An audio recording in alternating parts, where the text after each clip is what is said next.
do valor do seu gado, o frigorífico tem um volume grande de negócios por dia e informa esses negócios para formar a cotação oficial da arroba. Dessa maneira, a formação do preço de mercado não fica muito justa, concorda? Se todos os pecuaristas se unissem para informar seus negócios, também poderiam participar da formação do preço, estabelecendo um valor justo de venda. Para isso, basta registrar todos os seus negócios no aplicativo AgroBrasil, de forma segura e transparente. Venha para a família AgroBrasil e escreva seu futuro. Negociou, registrou.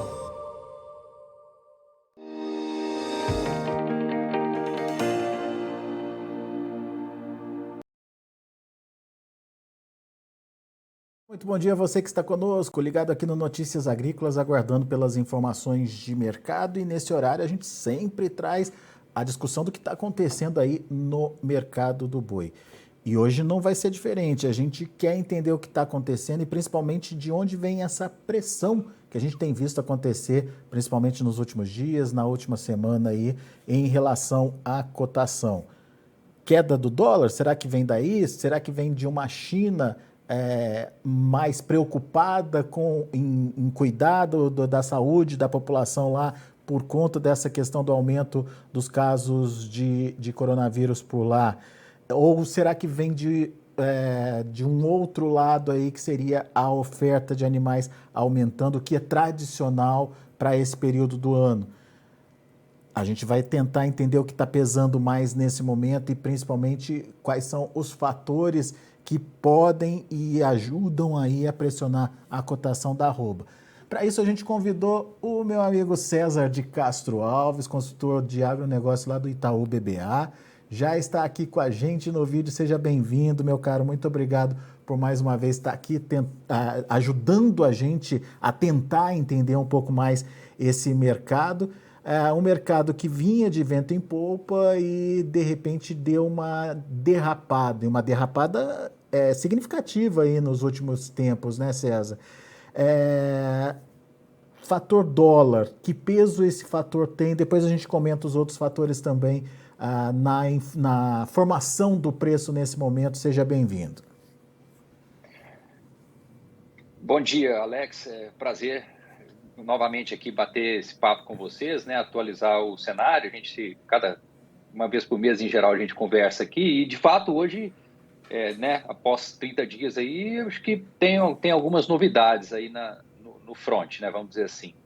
A primeira delas é o câmbio. Claramente, a gente já via uma pressão para apreciação cambial desde o começo do ano, né? O dólar já vinha escorregando, isso não era esperado, uma queda tão grande assim, né? Pela grande maioria dos economistas, entre os quais o nosso time também, aqui de macroeconomia do banco.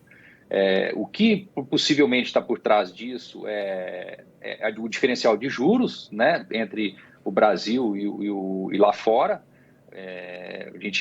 O fluxo de dólares entrando foi muito grande no começo dos 2 primeiros meses do ano, isso acabou continuando, porque faz sentido o capital fluir para cá, porque remunera bem, né? Nós começamos o nosso ciclo de alta de juros um pouco antes.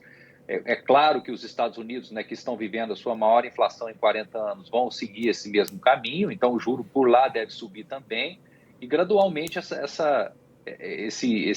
o chamado carry trade, né, essa diferença grande do juro que o Brasil paga vis-à-vis lá fora, deve diminuir um pouco, né, porque nosso ciclo continua de alta, mas lá fora vai ocorrer também.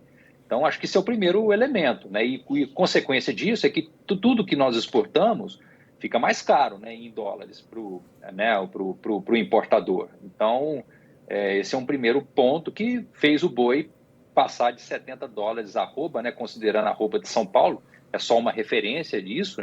Claro que a arroba média Brasil ela é mais baixa que isso, porque São Paulo é só uma referência, não é o principal estado produtor, mas é um bom indicador, né, essa arroba de São Paulo aí por volta de 70, comparativamente a ela mesma, e aí se a conta for feita para essa arroba Brasil Central, seria a mesma lógica, tá? É a maior já vista, tá? Uma das maiores. A gente já teve arroba próxima desse nível lá atrás, mas agora já superou um pouco. Então, isso preocupa um pouco, tá? Eu acho que esse é um primeiro elemento, né? A taxa de câmbio mais apreciada, e aí vale dizer que nesse mês de abril, né, a gente tem aí o câmbio nessa média aí até hoje na faixa de 4,66, é uma queda de 6% em relação ao mês passado, que foi já abaixo de 5%.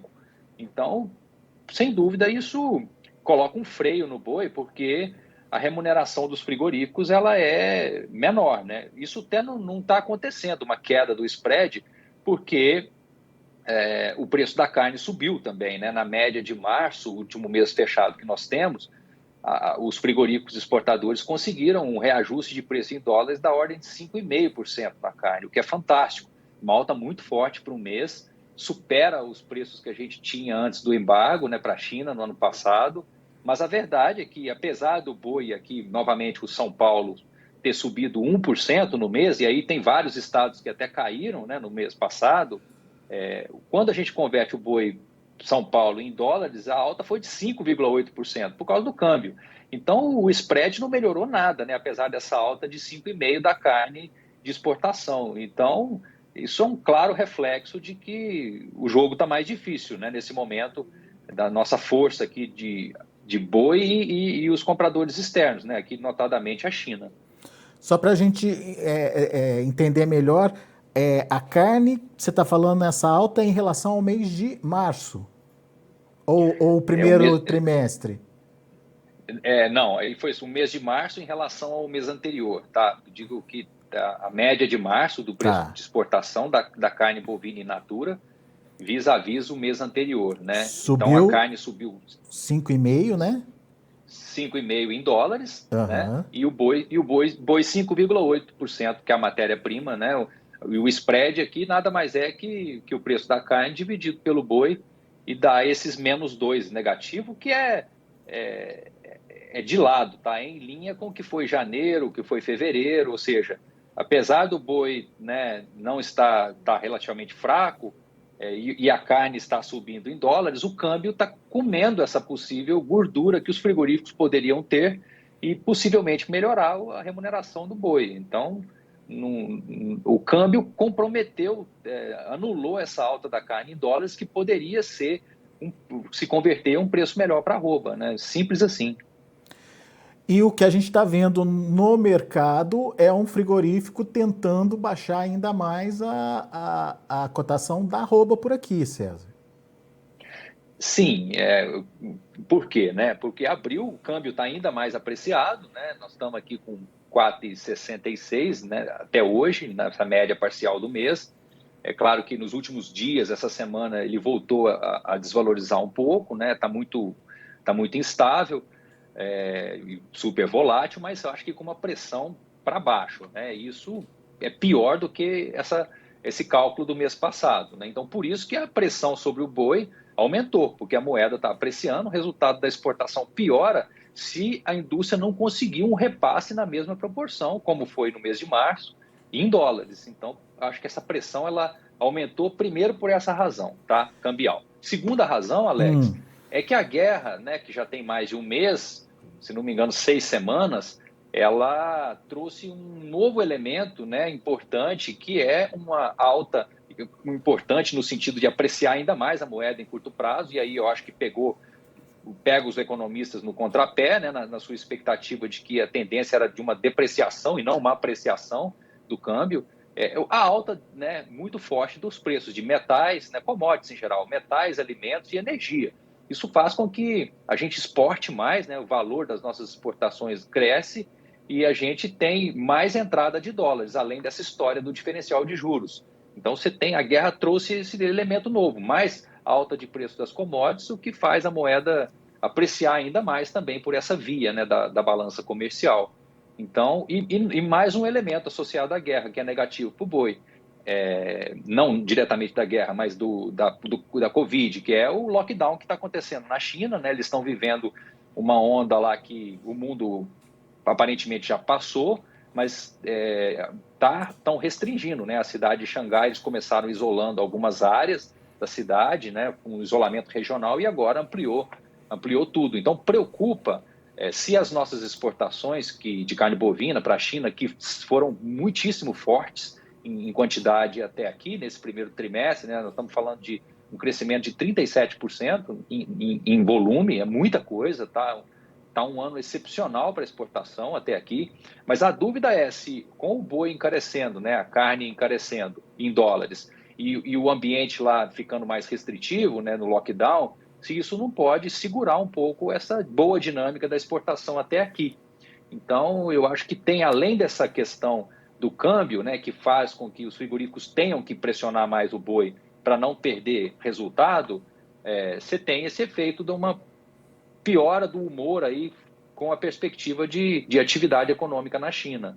Além do efeito de safra, né, Alex? Porque essa época a gente tem mais oferta de gado aqui e aí vira mais um elemento de pressão. Eu acho que isso é bem natural. Acho que a novidade maior aqui é a apreciação cambial, que torna a exportação mais cara, e esse lockdown na China que a gente tem que acompanhar. Não dá para dizer que isso vai comprometer a exportação, tá? Acho que é precoce essa leitura, mas possivelmente fica um pouco mais difícil de repassar preço, né? Com o país lá, restaurantes, né, possivelmente fechados, enquanto eles estiverem vivendo esse surto lá. Corroborando aí com essa questão da China, hoje chegou a informação de que a Administração Geral da Alfândega lá da China suspendeu embarques aí de 3 plantas frigoríficas aqui do Brasil. Uma seria uma unidade da JBS, a de Mozarlândia. A gente está sem entender se é a mesma unidade por lá que fechou, suspendeu e voltou a suspender, ou se continuou a suspensão. A segunda seria uma unidade frigorífica do Marfrig, lá em Tangará da Serra, no Mato Grosso. E uma terceira que seria uma unidade de frango da Zanqueta Alimentos, aqui no interior de São Paulo, em Boituva. Essa notícia ela acabou aí trazendo mais preocupação aí, principalmente por a gente não estar entendendo direito como vai ser essa questão da demanda chinesa, né, César? Claro, é mais um ponto de atenção, né, vamos dizer assim. Claro que 2 plantas, né, fechadas não fazem tanta diferença no nosso potencial de exportar para lá, mas eu acho que é mais a sinalização, né? E o que acho que pode estar por trás é uma maior preocupação do chinês com essa questão da entrada de Covid lá, embora tudo isso seja muito questionável, né? Assim como foi no embargo do ano passado, se o Covid vai mesmo em caixa, se de fato isso é um motivo que justificaria um embargo, tá? Isso cabe muita discussão aí. Mas o fato é que esse ambiente, né, de mais casos ocorrendo lá, o país se tornando mais restritivo, e obviamente isso acaba pegando nos portos, né, na fluidez de mercadorias. Preocupa para nós muito, tanto para as exportações, né, que no caso aqui a nossa conversa é boi, mas também a entrada, né, a exportação de lá para cá dos princípios ativos, fertilizantes, os insumos que nós dependemos muito de lá. Então, qualquer engasgo lá é uma coisa muito negativa num ambiente mundial de logística que não está normal, né? Está longe disso. Então, preocupa sim. Acho que nem tanto pelo volume que essas plantas representam. É claro que regionalmente é um problemão, né? O pecuarista que está lá em Tangará da Serra, obviamente é um baita balde de água fria. Isso aconteceu em Goiás, né? O frigorífico de Mozarlândia já tem algumas semanas que foi feita essa suspensão. E os preços da arroba lá caíram mais do que em outros locais, né? Porque você tem um problema lá, né? Uma planta que não pode exportar, não pode certificar para o principal mercado. Então, regionalmente é um problemão.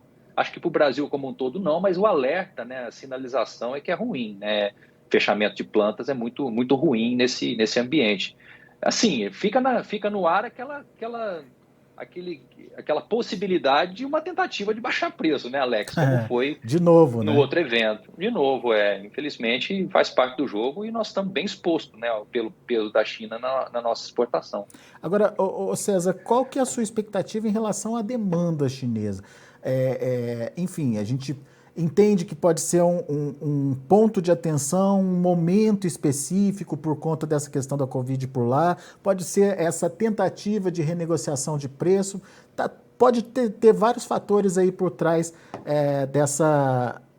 dessa preocupação com a continuidade da demanda da China. Mas tem motivo da China parar de comprar o produto brasileiro? Olha, Alex, aqui tem duas vertentes, né? Assim, eu acho que sob a ótica econômica, eu sou bem otimista, tá? Porque a China não consegue se resolver sozinha em carne bovina, né? A produção é insuficiente. O Brasil tem dois concorrentes, né, de peso, Austrália e Estados Unidos, muito mais caros, né? Uma arroba muito mais cara, a Austrália lá nos 120 e tantos, os Estados Unidos próximo de 90. A gente tem vizinhos aqui, o Paraguai e a Argentina, com arroba mais barata que nós hoje, né? Estamos aí nos 70, eles têm alguma coisa próximo de $60 ou até menos. Então, faria sentido a gente ainda ter um bom fluxo de exportação para a China, pela lógica econômica, né? Eles não querem, para imaginar que o mercado lá não ficará desabastecido, a carne está num bom preço lá, é diferente do suíno, que está muito barato, que faz sentido não fomentar muito a importação. Não é o caso de carne bovina, né? A gente ocupa um espaço lá que, se a gente sair, os outros não atendem, pelo menos, no mesmo preço. Agora, tem o lado geopolítico da história aí, e político também, né? Pode ser que exista motivações de uma tentativa de reduzir preço, pode ser que essa questão dos casos de Covid demandem um planejamento deles de reduzir volumes em curto prazo, tá? Tem outras razões que vão além de simplesmente preço e essa necessidade de importar carne bovina que eles têm. Pode ser que o ano passado, quando houve o embargo, esses dois elementos eram os mesmos. A China não tinha grandes estoques, precisava importar. Então, eu sou otimista, tá? Eu acho que do ponto de vista de volumes, a gente deve sim ter um bom ano, e aqui eu acho que é meio que a salvação para a pecuária, porque acaba levando um percentual grande da nossa produção e ajuda os preços a se sustentarem. Mas não deixa de ser um conjunto de variáveis novas aí preocupantes, que dificulta a alta do preço. Eu acho que não é algo que pode fazer a exportação cair muito, mas eu acho que o resultado ele está de lado, né? E o preço do boi acaba dependendo da margem, né, do spread do frigorífico na exportação, para que tudo isso continue firme. Então, de duas uma, se o câmbio continuar apreciando, né, se nós estivermos errado aqui, que não vai voltar a desvalorizar ao longo do ano, especialmente lá na frente, né, que a leitura do nosso time de macroeconomia é que no segundo semestre a eleição possa vir a fazer um pouco mais de preço, né, isso ainda não está sendo muito discutido, e a gente vai ver, provavelmente, talvez alguma queda no preço das commodities. Isso tira um pouco a entrada de fluxo, né, de dólares, e a balança comercial também, né, que fica um pouco menos forte do que está agora, além do diferencial de juros, que na hora que os Estados Unidos começarem a subir também mais forte lá, essa diferença diminui, né, e aí a gente pode ter o dólar voltando a subir lá na frente. Essa é uma leitura que eu acho que o mercado compactua, mas no curto prazo vai apreciar. É mais para baixo do que para cima. Agora, a questão é quão para baixo pode vir, né? E se cair muito, aí eu acho que complica mais ainda o jogo aqui da exportação de carne bovina. Então, é um ponto de atenção para o curto prazo, mas que olhando um pouco mais adiante, né? E agora tem também esse peso de safra, né? De uma oferta um pouco maior, né? Função do clima, do calendário mesmo, da pecuária. Mas no segundo semestre muda o jogo, né? É mais seca, confinamento, que não está com tão atrativo hoje, porque os grãos estão muito caros. Eu até acho que o confinamento cresce, sim, por outras razões, né? Razões estratégicas, e não exatamente de volume, de spread e atratividade de resultado nesse negócio. Mas, e aí os preços tenderiam a ser melhores no segundo semestre, né? O câmbio ajuda na carne e a oferta diminui um pouco, né, relativamente. Bom, daí você tocou num ponto importante, que a gente não pode deixar de analisar nesse curto prazo, que é a questão da oferta e a possibilidade de aumento dessa oferta. Qual que é a sua expectativa, César? O quanto essa oferta pode influenciar na formação de preços aí? Olha, eu acho que influencia negativamente, né? O quanto realmente é muito difícil dizer, porque não seria só a oferta, né? Acho que a grande questão aí é até o câmbio, né? Se ele parar de apreciar, eu acho que o possível aumento de oferta pode até nem pesar tanto sobre os preços de boi, tá? É claro que a gente ainda não chegou o frio ainda de verdade, os pastos ainda estão razoáveis aí no Brasil Central, Mas quando a gente chegar ali por volta de junho, todo ano os pastos secam, né? A suplementação está muito cara, a gente vai ver mais oferta de gado tá entrando. E ainda não temos os dados do primeiro trimestre, mas possivelmente deve estar vindo um pouco mais de vaca, tá? Para os abates relativamente à retenção fortíssima que a gente viu o ano passado. Então, eu acho que a oferta ela depõe contra os preços no curto prazo, efeito safra, mas se o câmbio não atrapalhar mais a exportação, né? Não tornar o resultado dos exportadores mais difícil, a gente tende a ter um efeito, acho que mais moderado, tá? Porque também não é um aumento desordenado. Nós não estamos nessa fase do ciclo de um grande aumento de oferta, de descarte massivo de vacas, não é isso. Então, me preocupa até mais o dólar, viu, Alex? Porque Né? é o motor da pecuária nacional há 2 anos, né? Então, a oferta ela está organizada, está contida, eu acho que é um pouco maior, mas não a ponto de desequilibrar o mercado. Mas o dólar aí é uma variável nova, Porque tá? o dólar afeta diretamente na demanda, né, César? Se não tiver demanda, daí não tem como tirar essa oferta aí do mercado, né? Ou enxugar essa oferta, né? Mercado interno não dá para contar nesse momento, dá? Não dá, de maneira alguma. O mercado interno está o spread também muito apertado, de lado, desde o começo do ano. A carne está subindo 1% ao mês, é muito pouco. Está só acompanhando o boi com muita dificuldade, né? Num ambiente de consumo muito baixo, né? Pequeno, restrito. Acho que no mercado interno não há o que esperar, tá? Acho que daqui não tem tração. Tração seria na exportação mesmo. E aqui acho que por isso que é bem importante, como você falou, é a demanda mesmo, a demanda dos frigoríficos. O termômetro de sensibilidade, né, para maior ou para menor deles é a combinação de preços que eles estão negociando no dia a dia e o câmbio do dia, né? E a conta piorou bem de um mês para cá. Então, por isso que está essa pressão, né, maior do que algum tempo atrás deles, né, da indústria, em cima do produtor, porque ficou mais turvo, né, o ambiente, vamos dizer assim. E quando a gente olha para o mercado futuro, a gente vê lá para maio uma arroba já na casa dos 312, Sérgio, 312,40 nesse momento. Bem abaixo do que está sendo pago hoje, né? Muito abaixo do que está sendo pago hoje e, se não me engano, próximo de R$ 20 abaixo do que a gente tinha na curva há um mês atrás, né? Isso vale para os contratos mais longos também. O outubro chegou a negociar lá nos 345, se não me engano, e hoje é 328. Então, a curva toda cedeu a esse ambiente um pouco mais difícil. Então, sim, tá. Tanto o mercado futuro, né? A curva mostra essa queda de agora até o pico da safra, né? Até maio, junho. E depois, e ela toda mostra também uma queda grande em relação a 30 dias atrás. Então, sim, piorou muito aí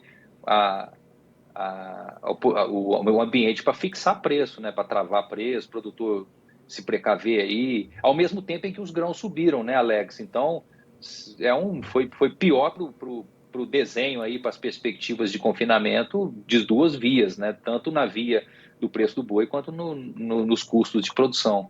E tá todo mundo contando com esse milho, safrinha que está vindo aí, até bem, né? Até agora, com boas perspectivas. Hoje mesmo a própria Conab trouxe números cheios aí para a safra de milho aqui no Brasil, já contabilizando perdas da safra de verão, mas potencializando aí a produção da safrinha agora que está se desenvolvendo nesse momento. No entanto, apesar de ter esse volume, que ainda não está consolidado, mas tem essa expectativa, a gente tem um mercado internacional muito agressivo em cima desse produto que está para ser ofertado aí daqui a pouco, né, César? Porque até agora, 40 e poucos dias de guerra lá na Ucrânia, e até agora a gente não sabe o que vai ser da produção deles por lá, né? Exato. E aí é um peso pesado na exportação de milho, né, mundial. O milho é plantado agora, totalmente incerto se isso vai acontecer, né? E esse milho é importante para o mundo. Se não existir essa produção da Ucrânia, ou se ela for muito menor, eu acho que é perfeitamente possível a alternativa imediata são os Estados Unidos, que são 4 vezes mais ou menos o tamanho do Brasil na oferta de milho, mas uma safra que vai ser plantada agora também, que está totalmente em aberto. E com uma área menor, né? De milho projetada, né? Exato, com uma área perdendo para a soja e com todo esse desenvolvimento importante. Então, mesmo que a safra americana não tenha problema, a inexistência do milho da Ucrânia, essa possível inexistência, vai fazer a demanda externa se direcionar para o Brasil, para, obviamente, originar esse milho aqui. E aí o que nós vamos provavelmente assistir é a indústria de proteína animal aqui tendo que pagar prêmio para segurar esse milho, como foi nos últimos anos. Então, por mais que a safrinha possa encher os armazéns, fica um pouco mais difícil a gente imaginar uma queda de milho razoável com a demanda muito forte lá fora, né? Com Chicago muito sustentado. Então, realmente a guerra trouxe esse novo elemento aí, que a gente estava bem mais confortável com uma possível acomodação do milho no segundo semestre do que a gente enxerga hoje, por conta desse novo choque no balanço que aparentemente a Ucrânia traz, e ainda tudo aberto na produção americana, né? Exatamente. Vale dizer que pode somar as duas coisas aí, eventualmente algum probleminha nos Estados Unidos, né? Ou a Ucrânia também ofertando menos milho para o mundo. Mais um motivo para o produtor, para o pecuarista estar fazendo conta para saber se é viável ou não e que tamanho de oferta vai ter ali no segundo semestre, que é aquilo que você falou, né? O melhor dos mundos seria o pecuarista conseguir fertilizante, né?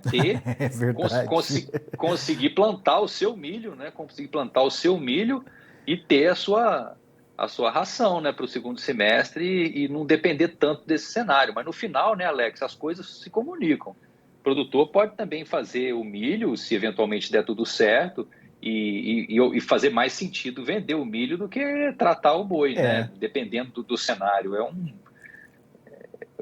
O que parece muito difícil é uma acomodação substancial de grão, né, nesse contexto,